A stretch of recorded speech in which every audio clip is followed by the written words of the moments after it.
एक मी सोपं वाक्य लिहिलं एकदम छान.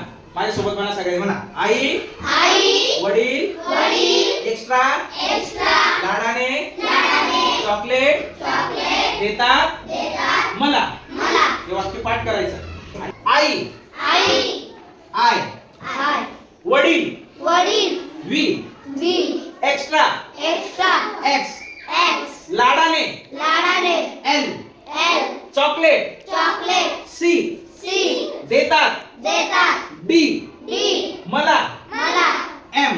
एम बघा झाले का संख्या चिन्ह तयार? काही कलाक्षी सगळ्यांच्या हो तुम्ही करून दाखवतो मला.